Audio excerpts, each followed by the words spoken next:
गेला की त्यांनी यावर्षी आपल्याला न मागता दिलं.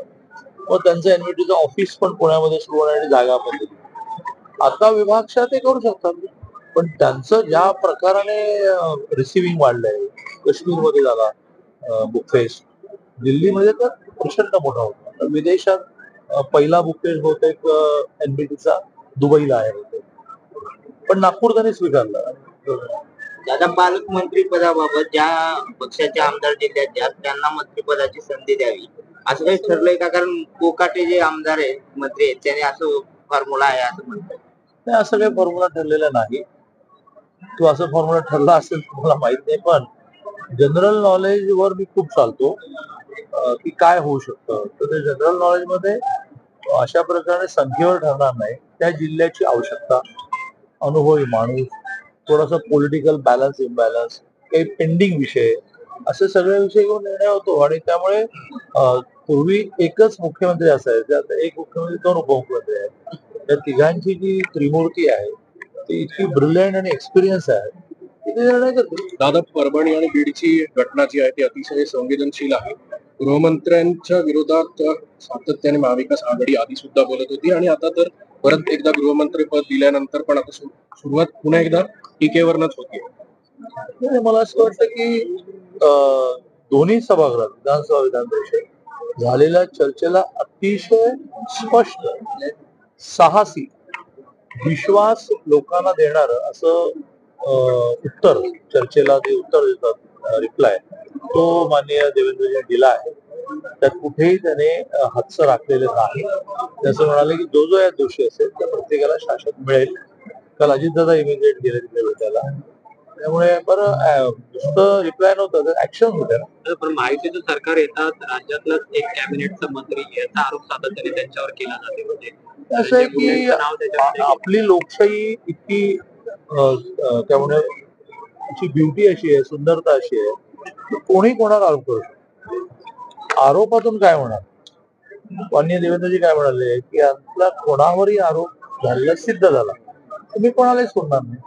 उगाच हवेत प्रेम आणण्याची अर्थ नाही. त्यामुळे सगळ्या प्रकारच्या चौकशा लावल्या, एसआयटी लावलेली आहे. एसआयटीचा हेड आयजी लेवलचा माणूस गेला आहे आणि त्याचं तो निष्पन्न होतं. खाते वाटप करताना काही कसरत झालेली आहे का? म्हणजे राधाकृष्ण विखे पाटील असेल किंवा गिरीश महाजन असेल, त्यांना एकच खातं आहे, फक्त विभागून दिलेलं आहे. असं नेमकं काय? असं आहे की साधं एखादं मंडळ असेल, तरुण मंडळ आणि गणपती उत्सव, नवरात्री उत्सव, त्याची कामं वाटप करताना इतकंही तारेवरची कसरत करायला लागते. अध्यक्ष कोणाला म्हणाले, उपाध्यक्ष म्हणाले, कोषाध्यक्ष कोणाला म्हणाले. राज्य 14 कोटीचं चालवायचं आहे.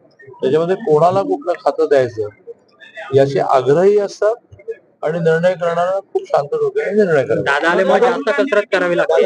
अजित दादा आल्यामुळे जास्त कसरत करावी लागते. जेव्हा जेव्हा तुमची संख्या वाढते त्यावेळेला त्या संख्या वाढीचं स्वागत केलं पाहिजे आणि संख्या वाढली की अशा प्रकारची थोडी कसरत वाढणार. त्याच्यानंतर आता राहुल गांधी देखील उद्या परभणीत येत आहेत.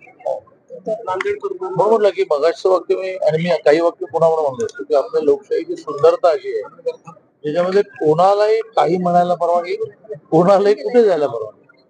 त्यामुळे राहुल गांधी येत आहेत. तुम्ही पालकमंत्री असताना अतिशय शांततेने पुण्यामध्ये, पुणे जिल्ह्यामध्ये पूर्ण पार पडा, हे तुम्ही देखील सांगितलेलं होतं.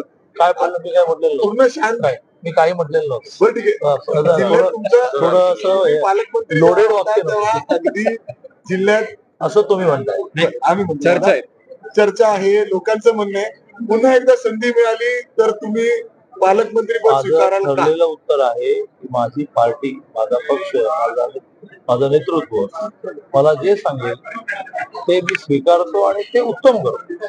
माझ्याकडे उच्च व तंत्र शिक्षा दिलं 2.5 वर्षापूर्वी. अनेकांना वाटलं की याला साईडला टाकलं, हे तर महसूल होते, पण ती नवीन शैक्षणिक धोरणाच्या अंमलबजावणीची आवश्यकता होती आणि त्याच्यामध्ये मी इतकं चांगलं काम केलं की आता देशामध्ये नवीन शैक्षणिक धोरणाची अंमलबजावणी आपण देशात फर्स्ट. दादा, पण तुमचं लीड अजितदादांपेक्षा जास्त आहे म्हणजे पुणे जिल्ह्यामध्ये एवढं लीड कोणाचंच नाहीये. त्यामुळे मला लीड मिळाला हे चांगलं झालं. कोथरूडकरांचा त्यासाठी मी साष्टांग नमस्कार घातला पहिल्याच दिवशी संध्याकाळी. दादा, मुद्दा असा पब्लिक डिमांड आहे, म्हणजे अर्थात एवढं लीड आहे त्यामुळे मी तेच पुन्हा पुन्हा म्हणे, वेळ घालवू नका. बिनधास्तपणामुळे की पब्लिक डिमांडवर आमच्याकडे निर्णय होत नाही. आमचं नेतृत्व ठरवेल तेव्हा निर्णय होतो. आमचं नेतृत्व जे ठरवेल ते मी अतिशय त्याचा मी सोडा करेन. तर आगामी महानगरपालिका निवडणुकामध्ये माझं नेतृत्व मला जे देईल त्याचं मी सोडा करेन. तर पालिका निवडणुकामध्ये नेमकी कशी रणनीती असणार आहे म्हणजे महाविकास आघाडी म्हणते की आम्ही अजून 22 जानेवारीला सुप्रीम कोर्टामध्ये सुनावणी आहे. त्याचा निकाल लागेल. आता दिसतंय असं की सुप्रीम कोर्ट निकाल आता काही बोलणार नाही. मग पुढे नोटिफिकेशन, मग प्रभाग रचना, मग 2011 पासून जनगणना झालेली आहे, 21शी राहिली आहे, ती होईल. असा तो एक मोठा एक्झरसाइज असल्यामुळे जानेवारी महिन्यात त्याची सुरुवात तरी व्हावी असा प्रयत्न माननीय मुख्यमंत्री मोदींचा आहे. मुंबईत एका लग्न समारंभामध्ये दोन्ही ठाकरे एकत्र आले. चांगलं